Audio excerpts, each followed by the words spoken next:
I'm Phyllis Schwartz, and today is today is October 9th, 2013, and I'm interviewing Hadassah Snider today. And Hadassah, we have your permission to use this interview for the Detroit Federation Oral History Project. Yes. Very good. Thank you very much. So this morning, Hadassah, we want to hear a little bit about your early life to begin, because you've had a very fascinating, diverse life. Do you want to tell us a little bit about yourself? Okay. I was born in Tomahawk, Wisconsin, 94 years ago. And how it happened to be Tomahawk is my father and mother's story. But my earliest memory goes back to when they had moved to a farm in Bangor, Michigan. And that was I was 4 years old at that time. So how did they happen to go from Wisconsin to Michigan? I don't know for sure, but my guess is that my father homesteaded the farm in Tomahawk, Wisconsin, and he went there. It was during when the United States was 1918, when they entered the war. Oh, right. And farmers were exempt from war duty. Oh, very interesting. That is my guess. Mm-hmm. And then they went back to Chicago. Father worked as a milkman and connected with the Jewish Agricultural Society and bought a farm in Bangor, Michigan, where other Jewish farmers already had settled. Very, very, very interesting. Did he know some of them? He didn't know them Mm-hmm. until he moved there. Mm-hmm. Mm-hmm. And my earliest memory on the farm in Michigan was getting into a buggy, horse and buggy. My brother was a year old at the time, and my sister Rose was 9, well, let's see, she was 13. And we got into the buggy and drove to South Haven, which was 12 miles away, to watch the sunset on Lake Michigan. Wow. Wow. That was very powerful for you to remember. That I remember. Yes. And on the farm, my father decided to specialize in raising poultry. And the first batch of chickens he had was he bought the baby chicks, and they lived in the attic of the house while he and the neighbors and friends built a chicken coop. Mm-hmm. Mm-hmm. Was the purpose for eggs or for the chickens or both? For eggs. For eggs. Mm-hmm. And he made a connection with the extension program of Michigan Agricultural Society to get the information he needed to raise the chickens. Mm-hmm.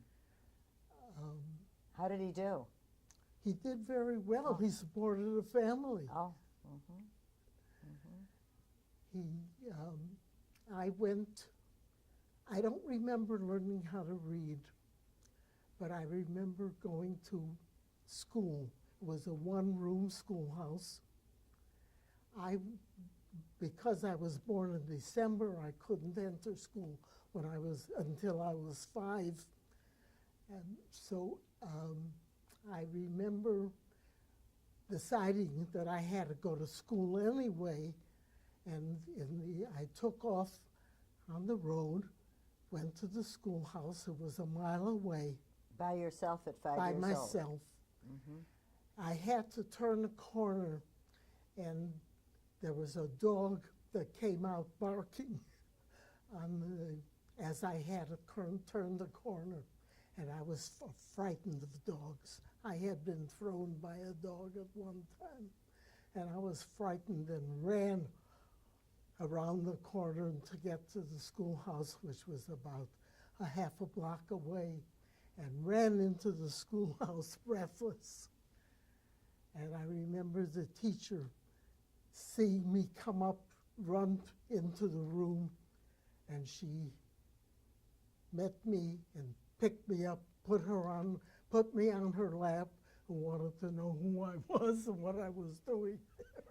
And this was before you were enrolled, because you Before were I too was young. enrolled, Uh-huh. because I wouldn't be 5 until December. And I told her who I was, and she asked me if I knew any poems. This I remember. Not anything else of the conversation. And so I recited a poem in Yiddish. Kommt der lieber Sommer, spielen wir zusammen.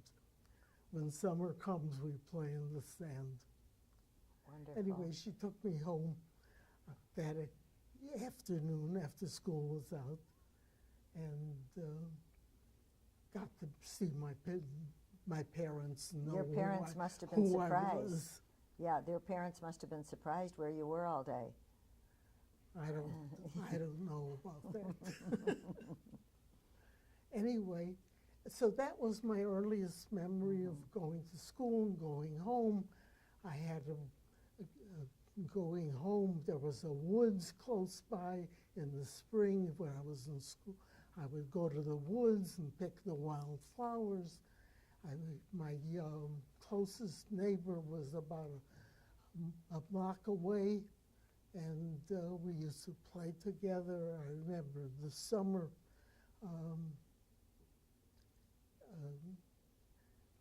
laying in a hammock, eating green apples and reading books. Dr. Seuss would have liked that you were eating green apples. Yeah. Did you have farm chores? What? Farm chores. Chores on the farm? Yeah. My chores on the farm were, I helped in the house. Mm-hmm. I helped my mother with the baking, with the cleaning. This is when the story was that when my sister left home to go to college, I was 8 years old, of picking up the dust cloth. That was my job now to dust the furniture. Mm-hmm. We lived on a gravel road, and the house had to be dusted every day, because every time a car went by, there was dust. So how was it being a Jewish family, living outside of a city? I knew I was Jewish. My father and mother spoke Yiddish in the house. My first language was Yiddish. Mm-hmm. Mm-hmm. And by the time I was going to school, my brother started going to school, my mother decided that she had to improve her English, and we started speaking English at home. But we received 2 Jewish newspapers, Yiddish newspapers, Yiddish magazines. I subscribed to a children's Jewish magazine, so I knew what was happening with other Jewish children in the world, what their experiences were. One of my first books was Jewish Child's Bible Stories. Well, it sounds like your house was filled with Yiddishkeit. Yeah, I mean, my mother was a very ardent Yiddishist. Mm-hmm, mm-hmm. She loved Yiddish literature. She was acquainted with Yiddish writers from her early experiences. She knew Yiddish writers. And my father came to farming because it was a Polo-Zionist when they were settling the kibbutzim in Israel. There were Jewish farm settlements all over the world funded by the Baron de Hirsch Foundation that funded the Jewish Agricultural Society in the United States. And so this was part of the conversations that went on in the household. And you were very grounded. This was my life. You were very grounded in Yiddishkeit. I was very conscious of this in my life. who you were in terms of the Jewish world. In terms of being Jewish. Yes. We were not religious in the house, but I had heard stories of my mother and father of growing up in a Orthodox Yiddish home. So I knew what it was like.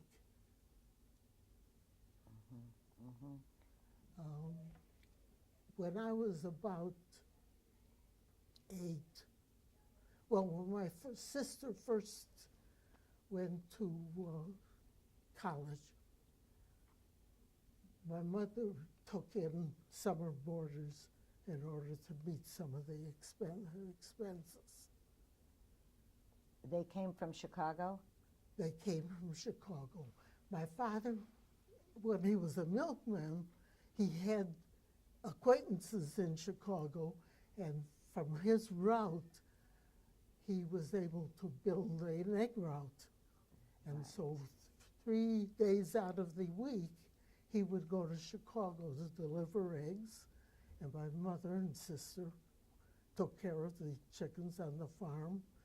They hired one of the neighbor boys from the neighborhood to help do the heavier work. When my brother grew up, his job was taking care of the cow, of milking the cow. My job was helping in the house. And so your boarders would spend, it was a vacation for them. They would spend their summer vacation on the farm. My mother didn't particularly like this, so she would send them to South Haven to vacation, and she would keep the children. So it was like living in summer camp. Summer camp, right, right. What else about the farm? At one point, when my sister graduated from college, became a social worker in Chicago, worked for the Jewish Family Services, and became acquainted with the social workers there. And at one point, one of her friends decided that she would like to bring some of the orphans from the Mark Nathan Jewish Orphanage in Chicago to the farm. And she came out to interview my mother. And I was sitting in on the conversation.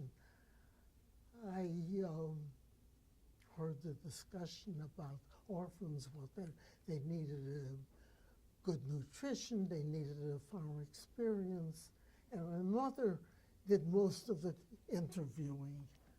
And the social worker made the comment, "You're interviewing me."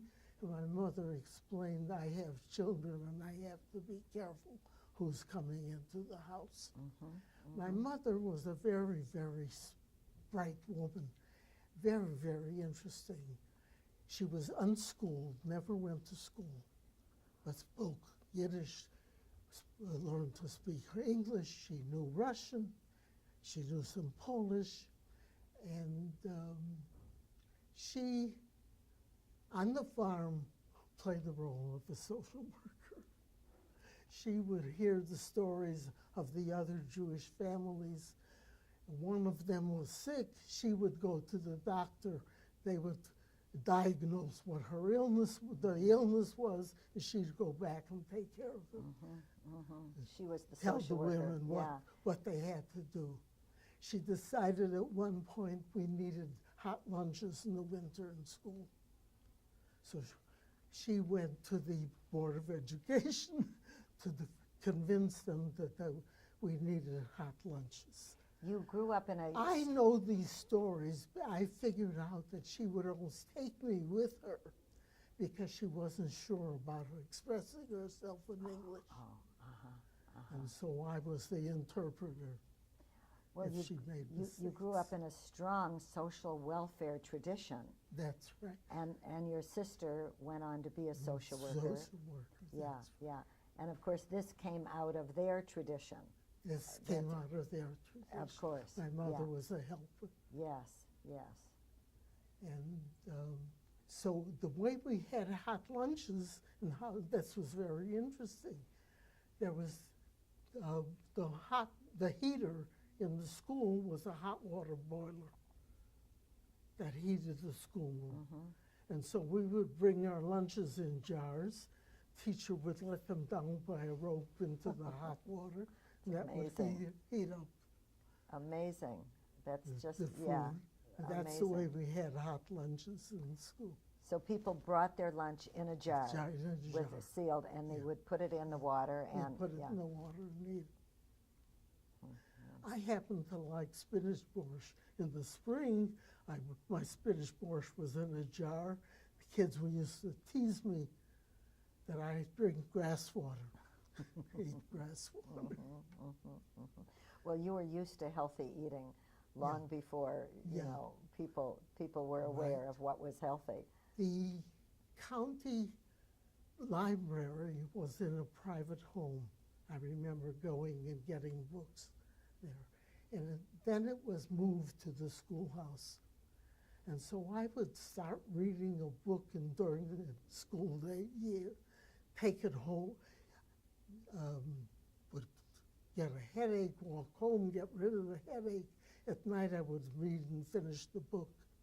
So every day, every other day, I read a book. You had a new book. You I had read a new book. Yeah. So I read all of the children's stories. I read the Bobbsey twins, the Little Women, Louisa May Alcott, the Red Peppers, and how they grew. I remember these titles, Anne of Green Gables. So that was my beginning of reading. And I heard about the 4-H clubs, so I formed the 4-H club in school, so I learned how to sew. My mother taught me how to sew. Were most of the students in the school Jewish? No, they were Jewish, they were hungry. There were maybe 20 pupil students.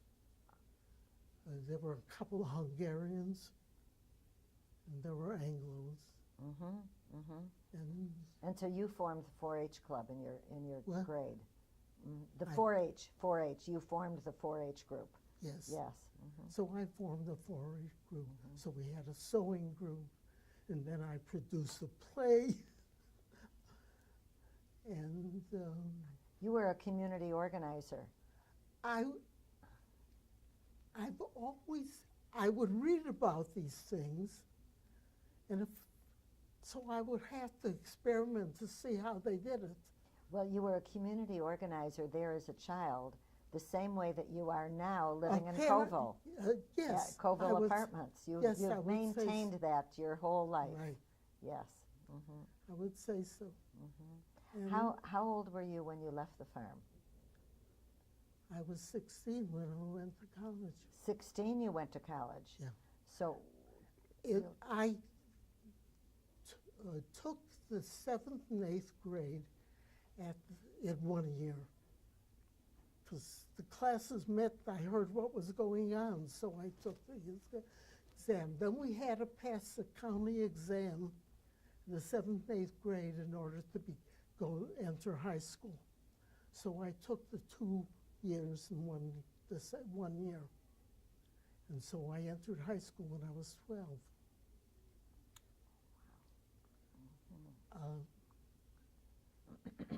Amazing. And so, high school, did you have to travel far for high school? High school was in Bangor, Michigan. It was 5 miles away. And how did you get there? And we were 4 Jewish students, and the Jewish families were all in 1 2-mile area. We were all together. And so we carpooled. And this was always a problem because my father was away from home 3 days a week, and you can't, and 4 families in 5 days, it didn't come out even. Right, enough. right. So on the odd day, I would walk. It was my turn. And Well, I guess what was fair was fair. right. That was, And so I would walk and I would hitch rides. The principal had to travel the same route, and so if I was early enough, he would have picked me up. You up. Otherwise, I walked the 5 miles. And so you were in high school then for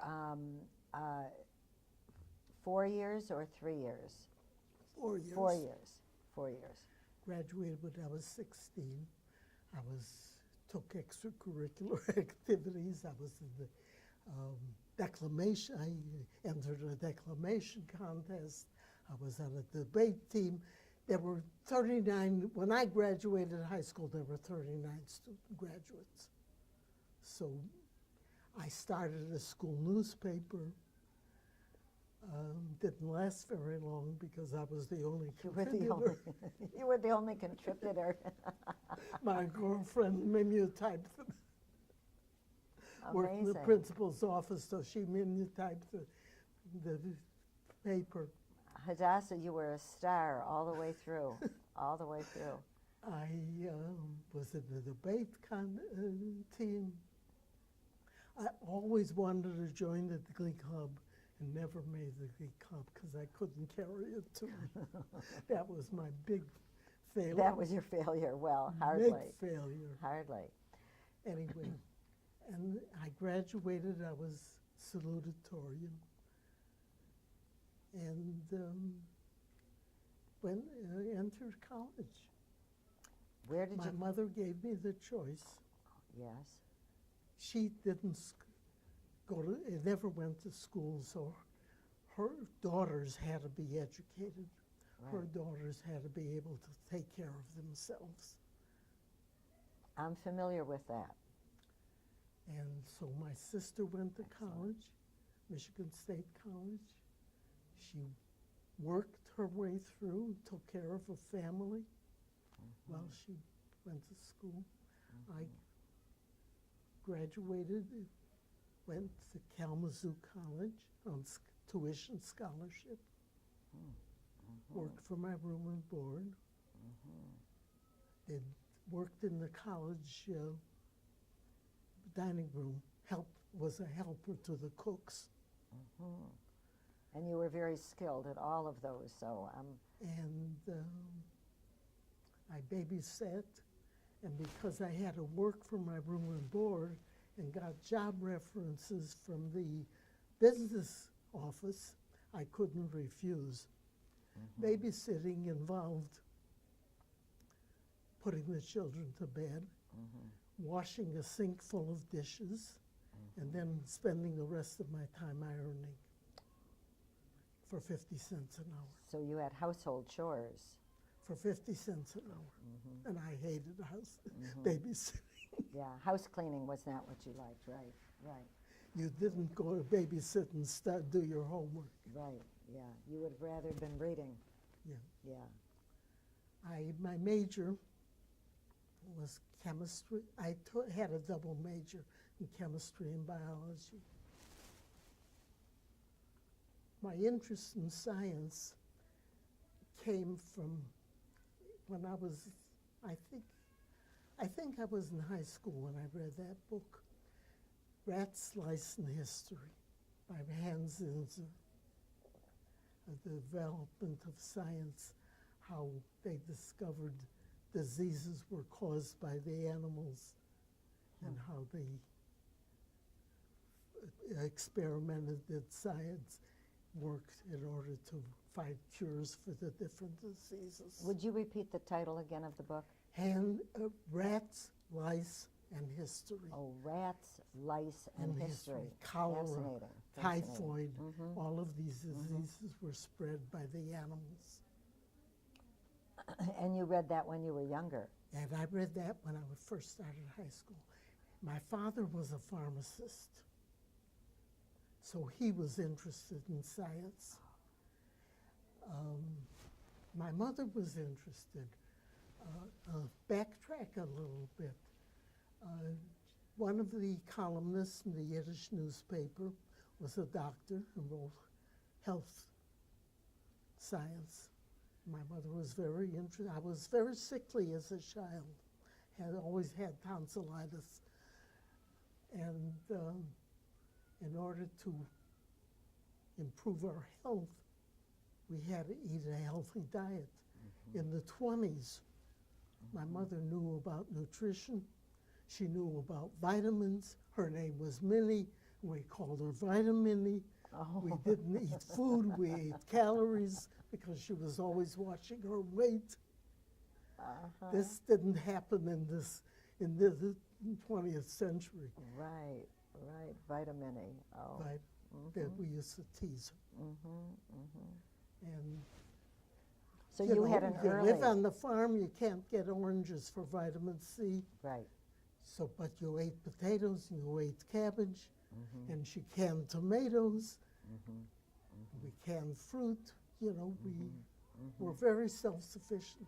We lived through the Depression, but we were well off because we had eggs, we had milk, we had cheese, we had canned vegetables, canned fruit. Yeah. There wasn't anything that you needed from the outside. You took care of everything. I right? knew about the Depression when I went to the dentist and I heard the chicken in the back room, because then the people paid for during the Depression, they paid for the dentistry by donating whatever they had. But in your household at home, Yeah. you didn't suffer from the Depression. No, You had everything you needed. Yeah, you provided for but yourselves. I knew about it. When I went Right. to high school, home economics class canned peaches.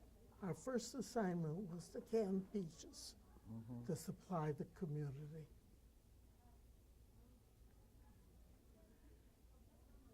Back in college, you know, I was interested in chemistry and biology. I had to take advanced mathematics that I hated, but I took it. And so in college, your major was chemistry and biology. Biology. And you graduated with a degree in. I did graduate with a degree, with honors. I don't. And so what did you do with that after college? With that, the year, my senior year, the spring, I was very sick. I think it must have been pneumonia, but I was recovering and I was very tired. My advisor, Dr. Smith, wanted me to continue and go on for my master's. The American Chemical Society representatives came to campus and interviewed us and lectured to us what our chances were to advance in the field. There were two female chemistry majors. And after he lectured, I asked him, what are the chances for women in chemistry? And his answer was, women are a pain in the neck. We train you, we get you a job, and you get married and you leave. And so when my advisor wanted me to go on and get my master's degree, I said to him, so what'll be different? What kind of different answer will I get when I get my master's? It was discouraging. I didn't have any money. He offered to help me get some scholarship. I was very, very tired. I was just really worn out. And I just couldn't see going on to school at that point. So I went home for the summer and then went to Chicago, lived with my sister and brother-in-law who were just married, sure, and started job hunting. Now remember, you're job hunting.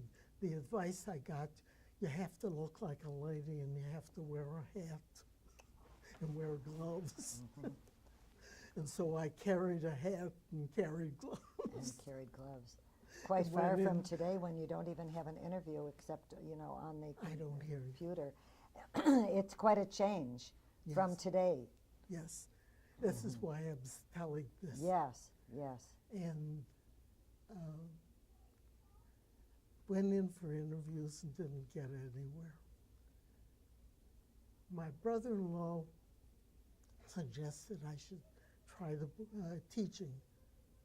And so I went in, was interviewed by someone in the Board of Education, and he asked me where a certain bank building was in Chicago.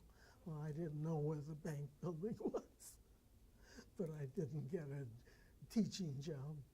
And this was in 45. Well, I graduated in 39. Mm-hmm. And there was a WPA.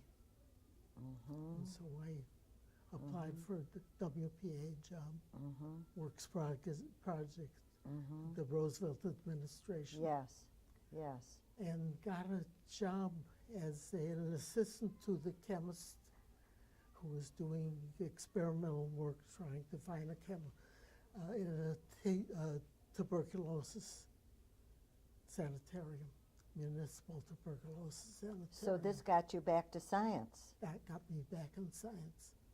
So I was an assistant to Dr. Cohen, next door to the bacteriology lab. I worked there, and I had to test positive for TB in order to be able to work there. Right. Until I was in the atmosphere long enough to get there. And I really enjoyed being an assistant to Dr. Cohen. I went to the Career Art Library in Chicago, do some research, because I had taken French and German in college, and so I had to read some of the German literature. And he introduced me to laboratory techniques. And his hobby was making perfume, so I always had perfume samples to give to my friends. And we forget sometimes that perfume comes out of science in that way. Yes. That's right. That's right. And living with my sister was the social worker at the time, and they were organizing a union. So her friends would come and visit, would strategize in the house. We wrote parodies to different songs, and so I was part of that atmosphere. And so it was really exciting for me. It sounds like it was an exciting time. It was an exciting time. It was new for me. I was very naive. I grew up on the farm. I never knew how to do small talk. I didn't have many friends, you know, and so I learned socializing that I wasn't familiar with. And then I didn't have a winter coat. I was wearing my sister's spring coat, lightweight coat. And so I started saving, because I didn't pay room and board. I started saving some money. You save money, you put it in the bank. They found out I had a bank account. I think I had $200 in the bank account. And so I lost my WPA job. Oh. I got my fur coat. Oh, but you got a warm coat for the winter in Chicago. I got a warm coat. Oh. And my next job was at Michael Reese Hospital in Chicago, where I was a lab technician. So you were able to get your experience in the WPA, which led you on to another job. To another job. And at Michael Reese Hospital, I was a good lab technician. We did blood analysis. I made friends there, made good friends there. I made friends there that lasted me the rest of my life.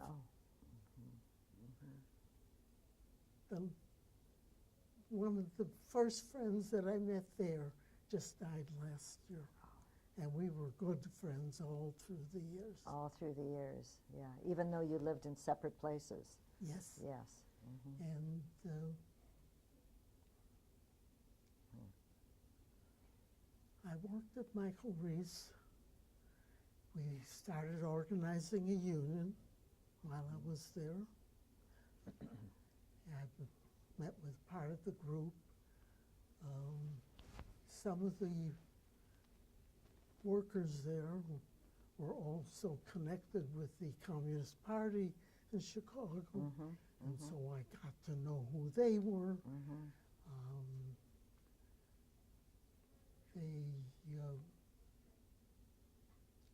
Anyway, we did succeed in getting a union at Michael Reese Hospital. It was the first hospital that was organized in the city of Chicago.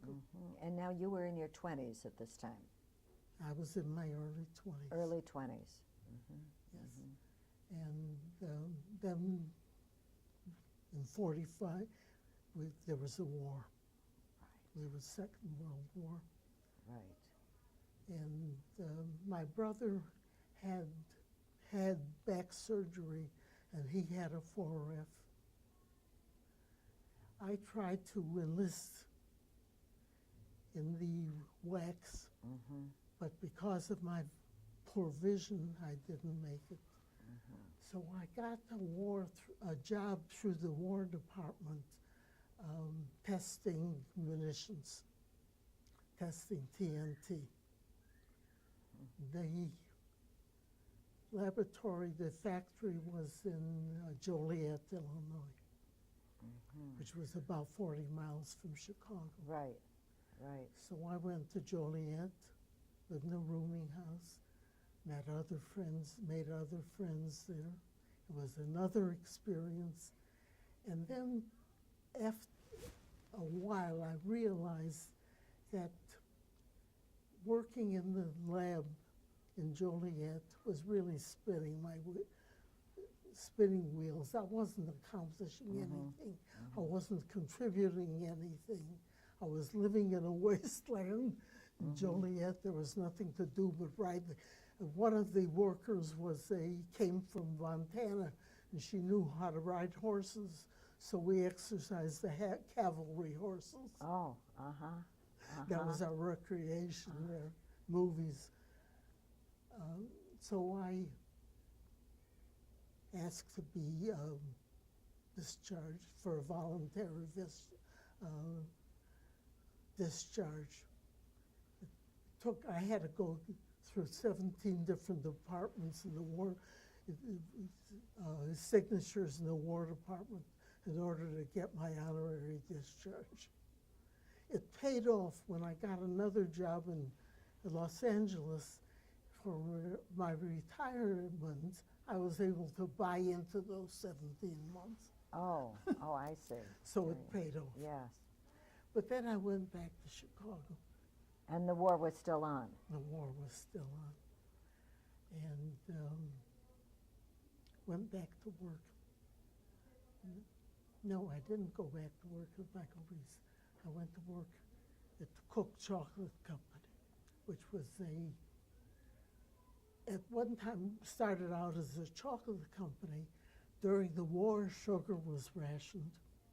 So in order to be able to get the sugar for their manufacturing, they made the VitaCert bar, which was a vitamin chocolate bar for the Army.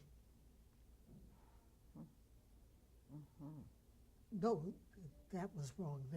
It was part of the K ration that they made. So it went in K, bar. I see, it went in K rations for overseas. Yes, for the Army. And so they hired me to be their test chemist to test the vitamins that went into the chocolate bar. Interesting. They there you sent- were back to science. I was back in science. They sent me to the University of Wisconsin chemists to interview the chemists there to find out how to set up the laboratory. I was too naive to know how to interview them. So I went to the library instead to figure out how to set up a laboratory. Oh, and do it yourself. And I did it myself. Wow. Right. Right.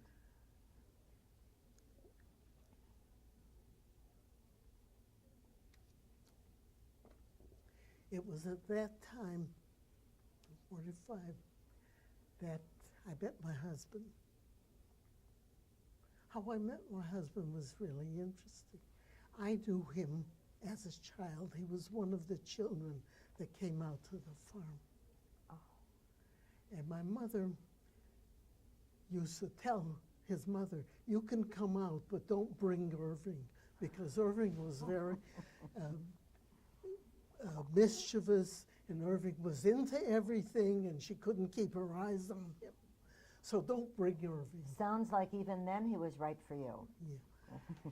My father, when he delivered eggs in Chicago, lived with the Centuries, who shared a building with the Sniders, Irving Snider. So he would come home and tell us some of the exploits of Irving as a child growing up. So I knew Irving without knowing Irving. When I came back to Chicago from Joliet, he called my brother was working in Chicago at the time. He called my sister, and I happened to answer the phone to see the girls were having a party, and would Amos like to come to the party? Amos was my brother. So I said, Amos isn't here, but I'll go. Right. So that's how I got together with Irving. And how long before you married? Well, we went together. This must have been about 43, 44. I was interested in folk music. I took him to folk music concerts to hear Carl Sandburg recite his poetry. He was interested in jazz, so he introduced me to jazz.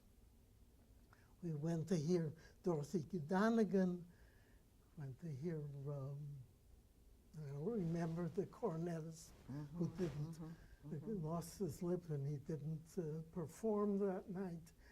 But Benny Goodman. Irving was very, very, very bright and very special kind of person. He was a big man. He was 6'3", weighed 200 pounds. He was very, very bright, drove his father was a laundryman. He learned to drive when he was 11, so he had his own car when he was 16. In 43, very few people drove cars.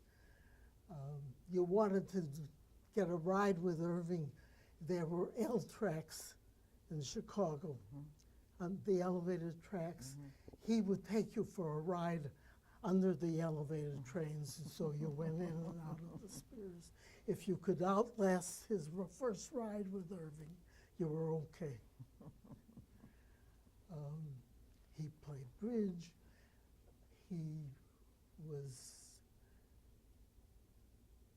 He went back to school. The Army, he went to radio technician, as a radio technician, and was discharged from was enlisted and discharged on medical discharge because of his weight. And then he enrolled in Illinois Institute of Technology. But he took his courses, but he majored in bridge. And so he flunked out. Right.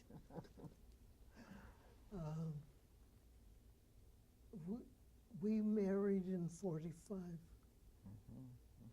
And the war was over. The war was over. The way he proposed to me we had been going together and seeing each other, and then he had a cold, and I couldn't reach him for a week. He just disappeared out of thin air. And I was going out to the farm for the weekend. He was supposed to drive me to the station. Anyway, he showed up to drive me to the station. We went out for breakfast, and I said, "Where the hell have you been?" And he says, "I went out to my mother's, my mother was vacationing in Union Pier in Michigan. I went out to see my mother." And then he looks at me and he says, "Give me a number from 1 to 10. And I'm mad at him at the time. He says, "Give me a number." So I said, "Okay, 7. He says, "Okay, we'll be married on the 7th. This is August. You got over your anger. Huh? You got over your anger. You were surprised. He says this to me, and I start crying. I had a dish of waffles in front of me. So he says, "You're going to eat your waffles?" I said, "No." No. So he ate my waffles and drove me to work. Wonderful. Wonderful. When we got married, we went to the Justice of Peace in the morning. My mother-in-law invited all the relatives to the house that night. And that was our wedding party. And we went on our honeymoon. On our honeymoon, we drove to Wisconsin. I wanted to visit Tomahawk, Wisconsin. So we drove through Wisconsin and then up around through Michigan, back through Michigan.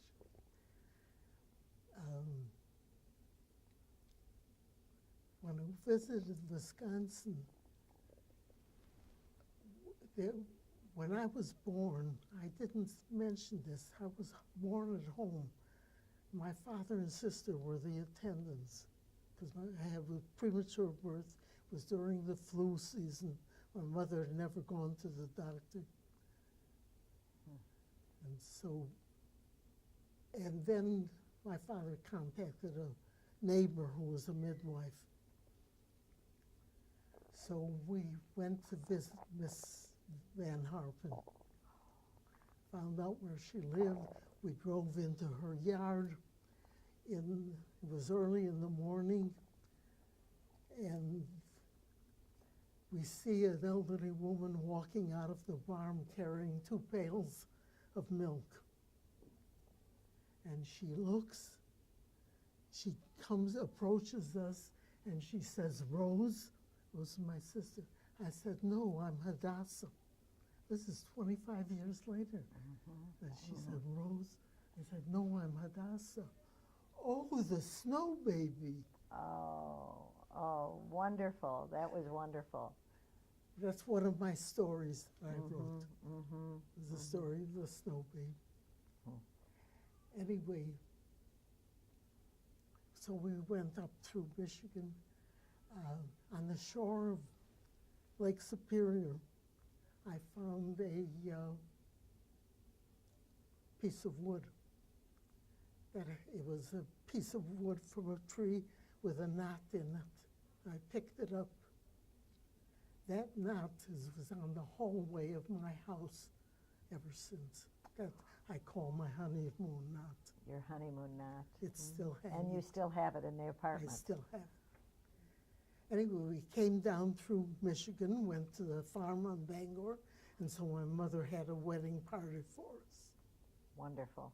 So that was my second wedding party. Yes. Then when we came back to Chicago, the people that I worked with had to have a party for me. So we went out to dinner, and then we went to see Paul Robeson in Othello. Oh. That was my third wedding party. Wonderful, wonderful. My fourth wedding party, my mother-in-law had an open house for all the family and friends. What a celebration. That was my fourth wedding party. You know, the families knew each other, Yes. and so yes. they knew all the, Yes. and then because they belonged to a fraternal organization and they had to have fundraising, they had to raise money for to support the secular Yiddish schools, the Kinderschule. So they made a banquet. And That was my fifth your wedding. fifth party. Oh, Right. wonderful. So you were the reason for them to have a fundraiser. Yeah, Wonderful. our wedding was a reason for them to have a fun. Wonderful, wonderful. And I found out later that my father's wife, he remarried, was the cook at my party. Oh. That she remembered the party was the cook at the party. So when did your mother pass away? My mother passed away very tragically. She was in 47,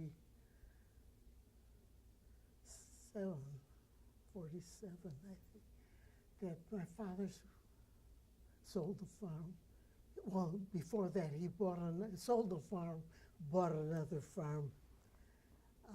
And then they sold that and went to Florida.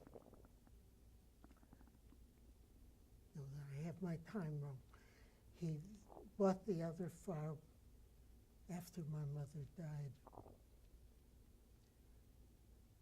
They went to Florida. My mother developed a strep throat. They treated the strep throat with the new magic drug, penicillin. She was allergic to penicillin, developed kidney disease, and died of kidney disease at 57. She was young. Yeah. It was very tragic. And so my father had the other farm, and when she died, he,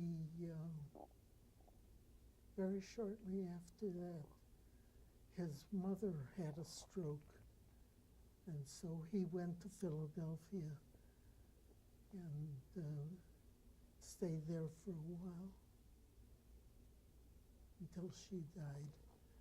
Then he came back, and by that time my brother had resettled, had married and resettled in California. And so he went to California and bought another farm in Fontana, California, which is the suburb of Los Angeles.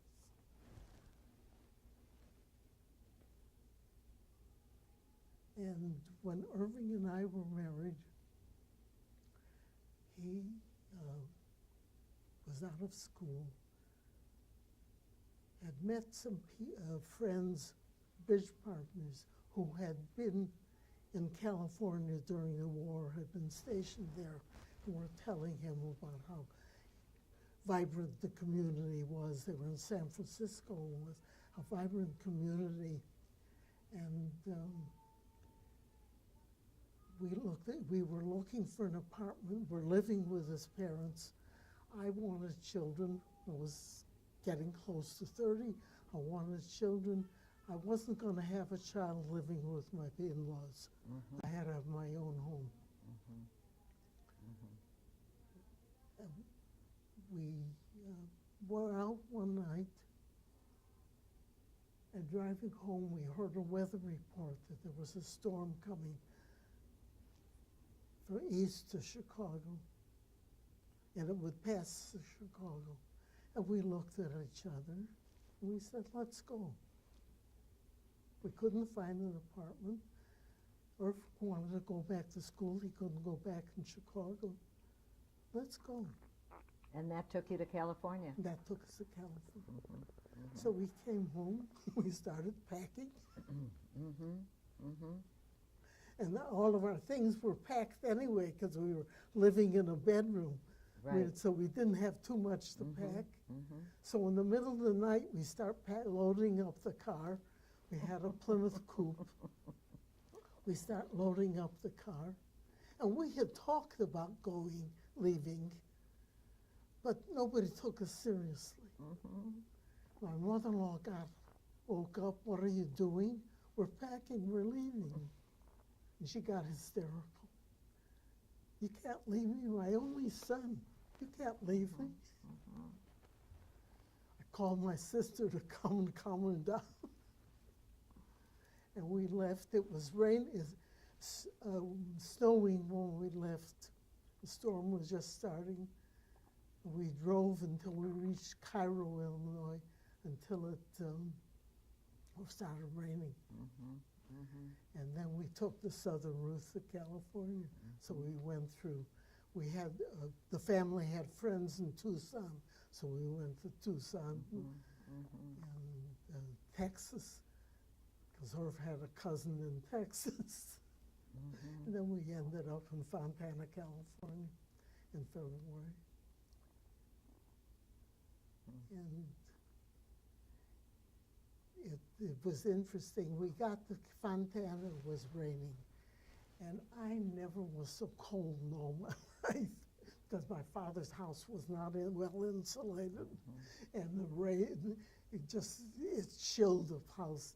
And the next morning, the sun was shining. And it was right at the foot of Mount Arrowhead. So we took off to go and visit Mountain Arrowhead. It was very different for you, wasn't it? It was a whole new Very experience. We were young, we could different. do whatever Whatever you imagination said Right. go. Right, right. And we went up to Mountain Arrowhead and it had snowed. It rained in Fontana, but on the mountain it had snowed. The whole village was covered in snow.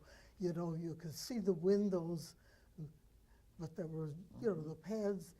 And you got out of the car, and it was hot, it was warm, in shirt sleeves.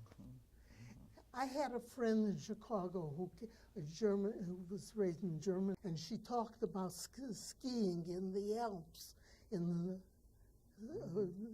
with the shirt sleeves, and I didn't believe this. So now you experienced how it And was now warm on the I mountain with the snow. experienced- Right, I right. experienced that. Wonderful. Anyway, we went to Los Angeles and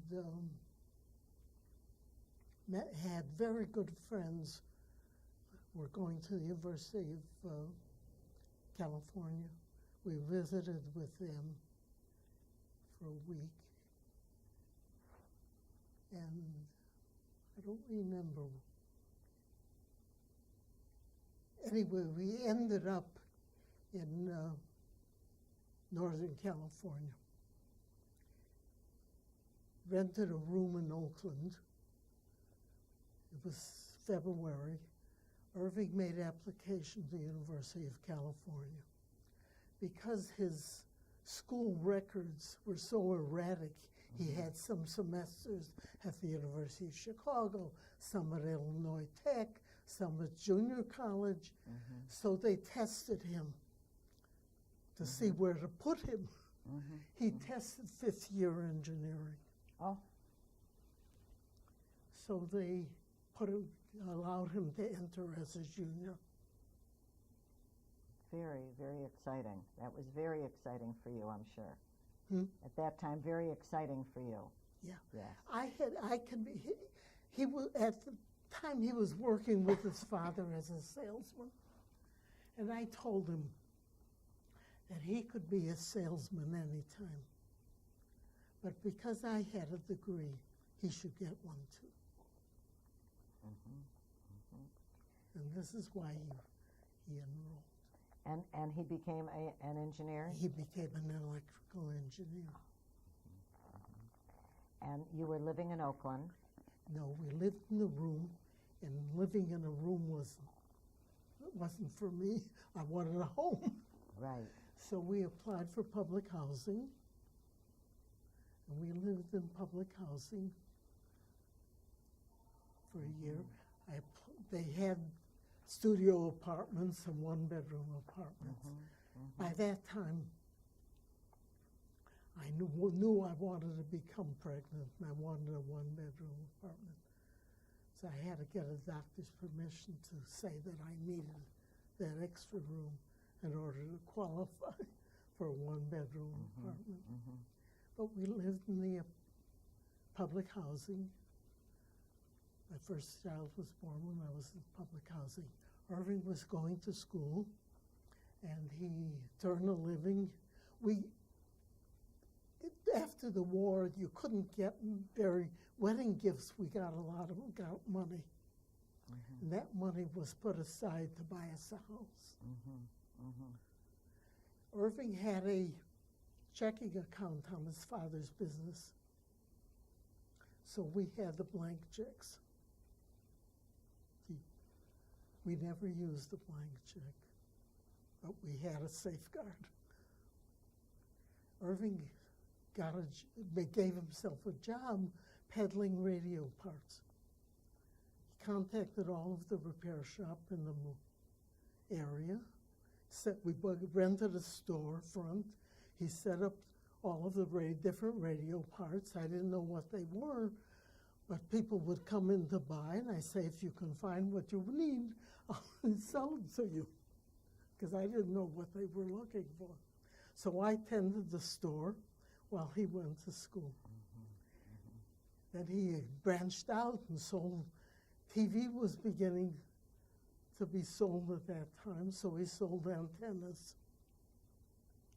We went to Chicago on a weekend, and he bought $2,000 worth of antennas. I said, we haven't got any money. How can you buy $2,000 worth of antennas? He says, you don't understand how to do business. He says, I go home, and if I sell them, I have money to pay for them. I have 30 days to pay. If I don't sell them, I'll send them back. So you did. We had an antenna. You now had your own home, and you were ready to start a family because Irving was working as an electrical engineer. Yes, Irving was working as an electrical engineer for Bechtel Corporation. Miriam was born in 1950. Martin was born in 1952. And then Bechtel was moving their facility to Asia. And because of Irving's record in political activities, he knew that he couldn't qualify for clearance with the War Department, and so he had to go into business for himself. At that time, we decided to leave Northern California. My father was living in Fontana, California. My brother was in San Bernardino. So we decided to go south. We moved to Los Angeles. In Los Angeles, we had friends who lived in the suburb Compton. And so we went to Compton to look for a place to live. And we bought a house there. And Irving went into business for himself. He was doing electrical maintenance. He'd go into factories, into other facilities, and do maintenance work. And then eventually branched out doing just general as an electrician. And you were in homes, in factories, and whatever, building churches, whatever. And you were home during this time raising your family. And I was at home raising my 2 children.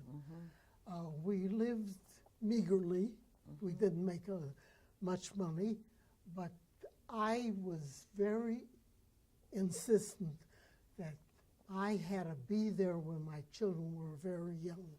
I didn't want to miss any opportunity to seeing them grow up. I wanted to experience everything with them. And it was a very exciting time for me to be with very young children.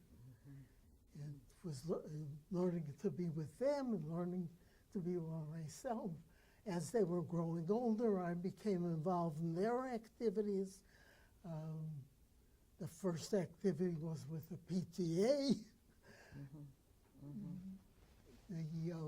when Miriam was ready to get into school, the neighborhood that we were living in was beginning to change. Compton, California was a bedroom community between Long Beach, California and Los Angeles. And workers were coming up from the south and settling there. And black families were beginning to discover Compton. When we first moved there were about 5 Jewish families that we knew, and gradually they sort of moved away. When Miriam was ready to go into school,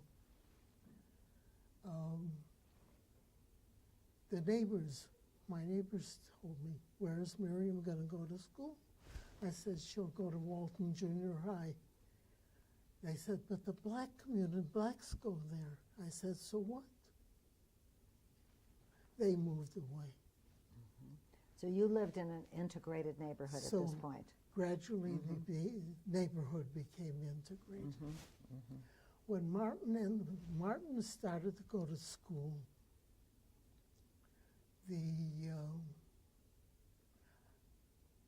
I was in the PTA, active in the PTA, and a friend of mine was a reading specialist. And there were some of the parents were having difficulty, their children learning how to read. So I arranged for Martha to come and speak before the PTA. Well, the PTA board would not have that. How can you arrange for an outside speaker without the board of the teachers, superintendent okaying this? So I said, okay. The executive board of the PTA, I said, we can meet at anybody's house and have Martha come and speak to us. You took it into your own hands. That's right. That's right. We don't have to do it their way. We That's can right. do it our way. Right, right. So I became active in the community.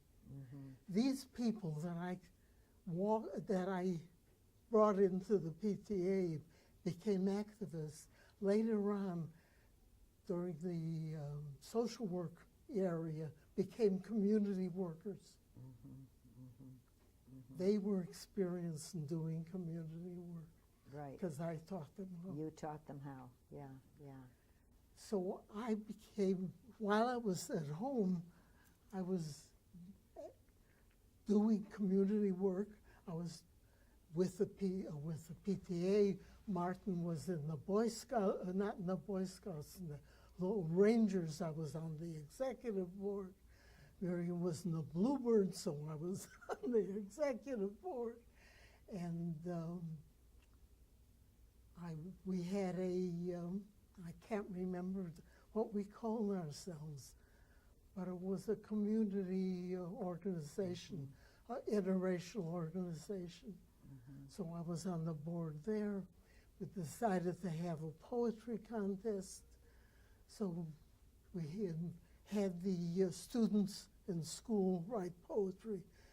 Our judges, one of our members had connections in Hollywood, so he brought Mary Tyler to come and speak to us at the presentation to present the prizes. Miriam happened to be one of the prize winners. Yes, because So her writing is beautiful. She I've read some of started it. writing poetry. Yes.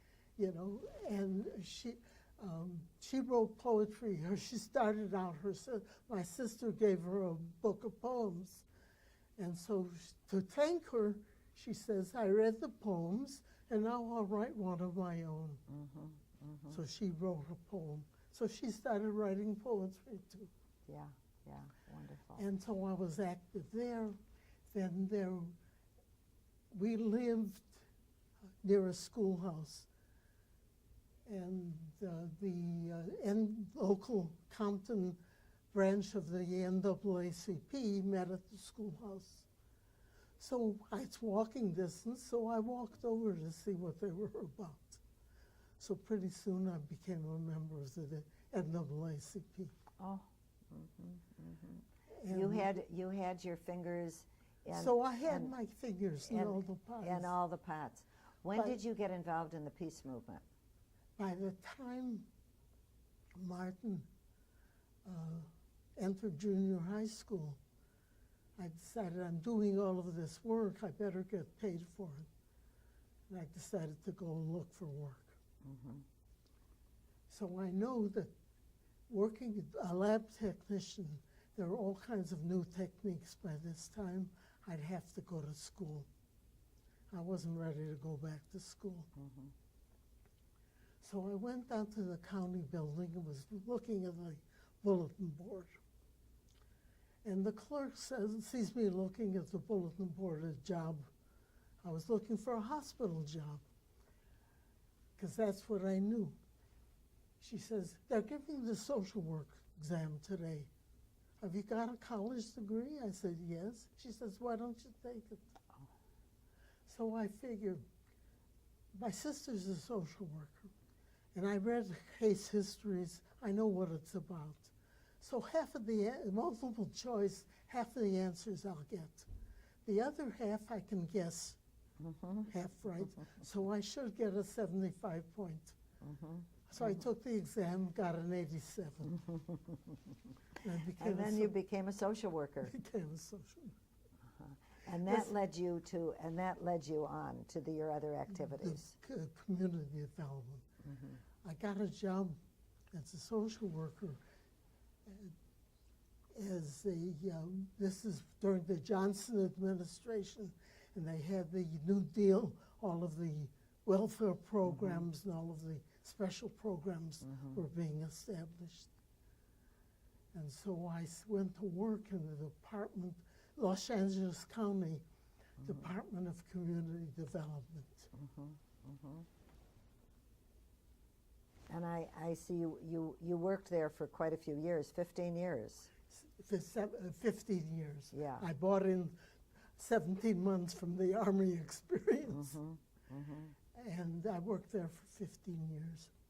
And it was after Irving passed away and after Martin passed away that you started to do traveling. Is that right? That's right. That was when you started to travel. That's when I started And to travel. you did a lot of traveling. And was that all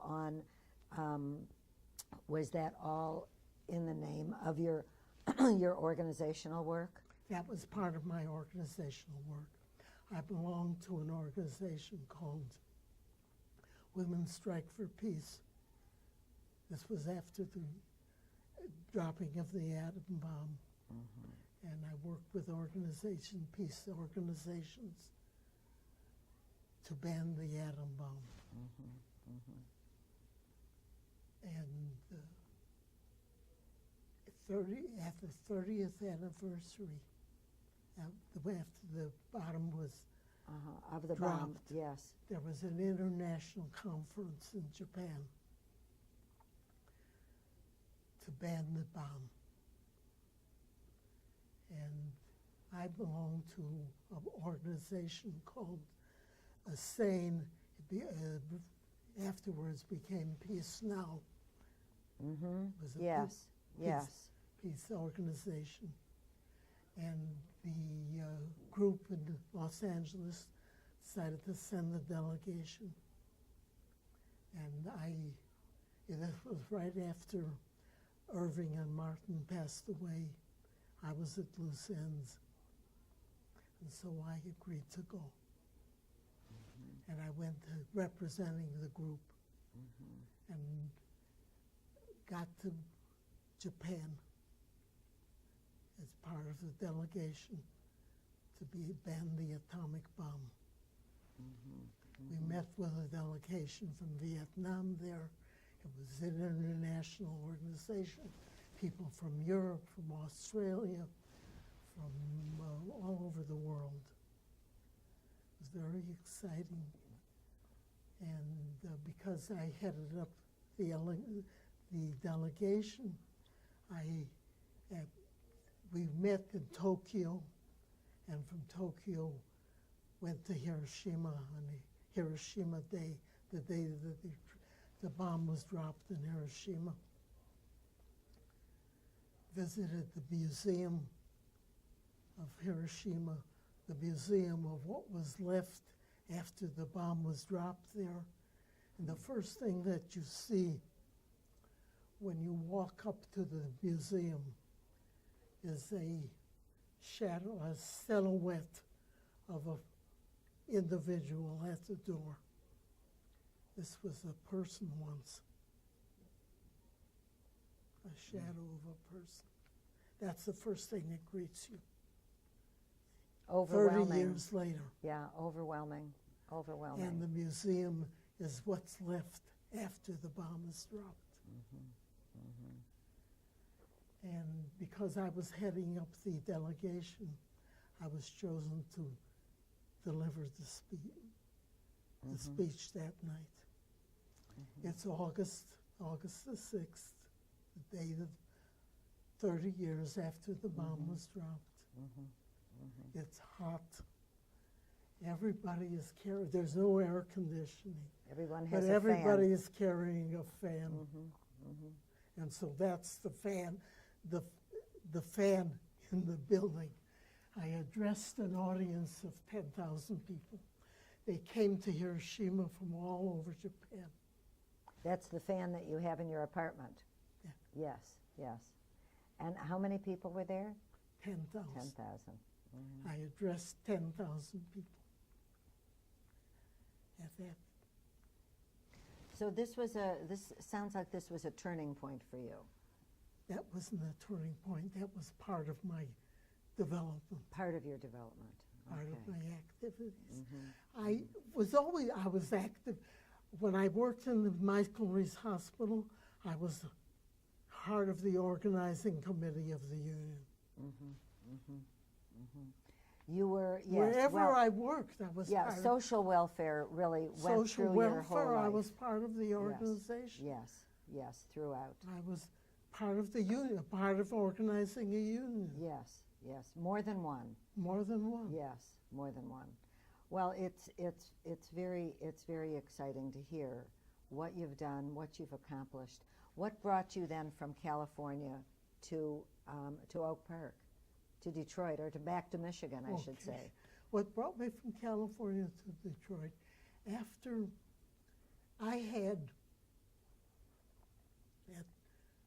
10 years of traumatic experiences. During those 10 years, my husband was ill, it started out with a broken leg. It developed into diabetes with a prosthesis. He lost his leg, prosthesis. He went through 4 different strokes before he died. During that 10-year period, I lost my father-in-law, I lost my mother-in-law, I lost uncles, I lost aunts, I lost my stepmother, lost my father. And it was all my doing, all on me. All on your While my responsibility. children were growing up, you were alone. they were teenagers. It was during the war years. Yeah. It was a traumatic time. Very. At the end of that time, this was my son died in November 74. in '74. And I was trying to find, I was a new life for myself. I was still working, but I had to find something for new directions. And part of my activities, I was involved in anti-war activities. We were in the Vietnam War. I was involved in anti-war activities. And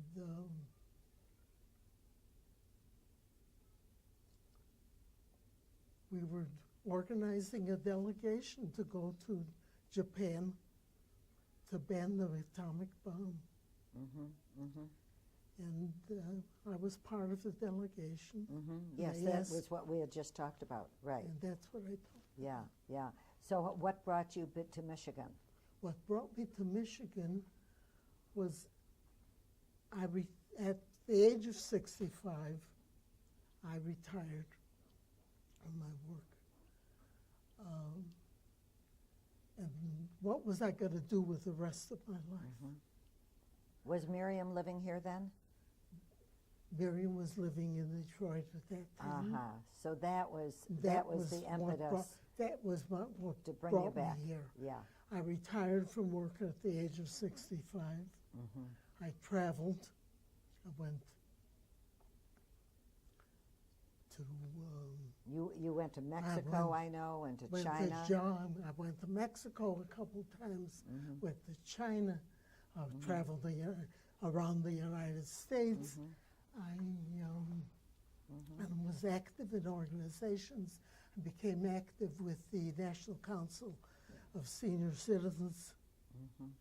We had a branch in California.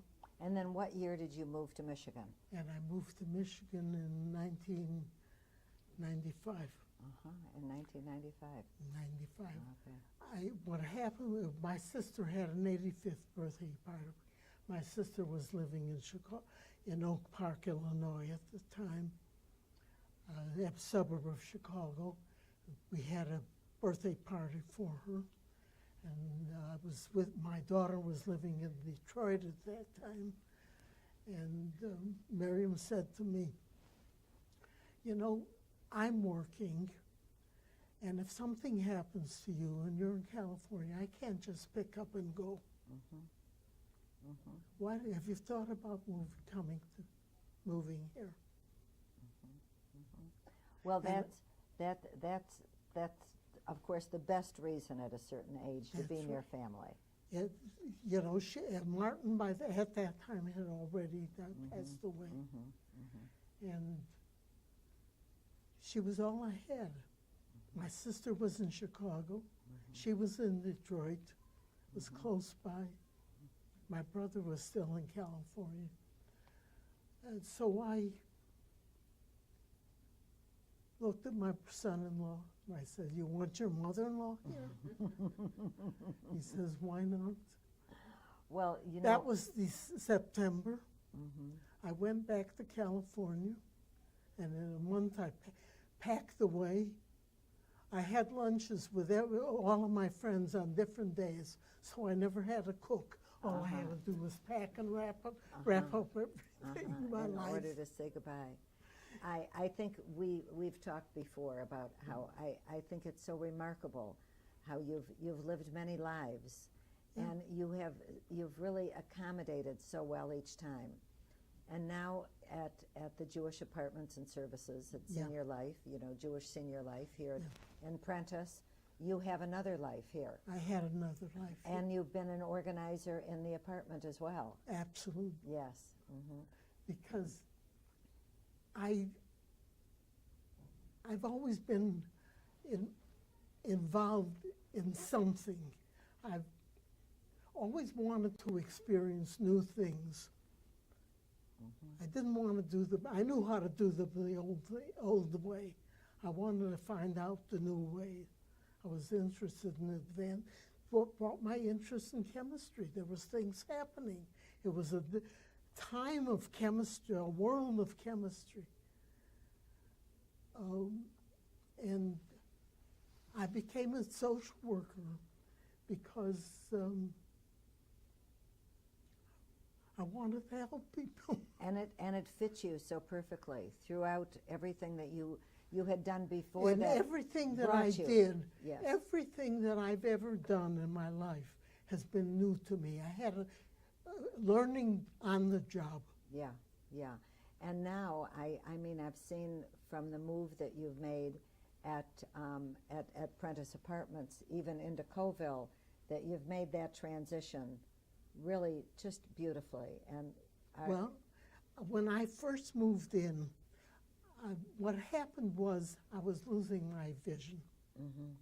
I'd already been deaf. but I was losing my vision, and I had to give up driving. I was living in Detroit, where was I living?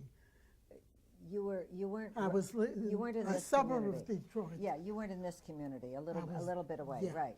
I was near Detroit. My daughter was living in Detroit. It was Right. close to her. I became active. I moved here. I became active in organizations in California.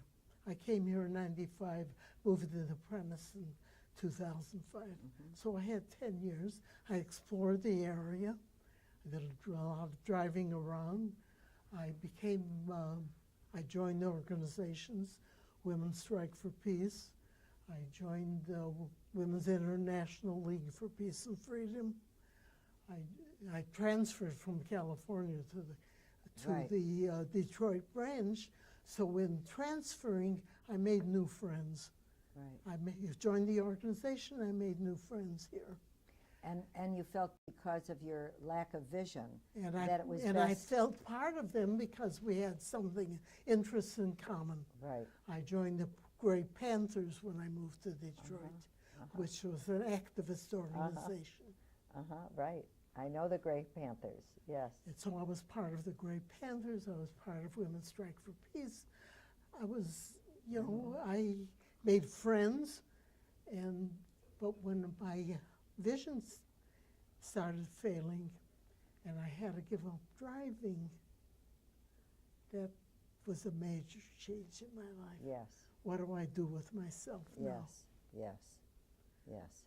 And I realized that if I had to hire I had to hire somebody to drive for me and to take me shopping, to take me for doctor's appointments, to take me for activities, and living by myself was a burden. Miriam was working. It was a burden on me. It was a burden on her. And you're a social person. And I'm a social You enjoy person. having people I around. I couldn't be isolated. Right.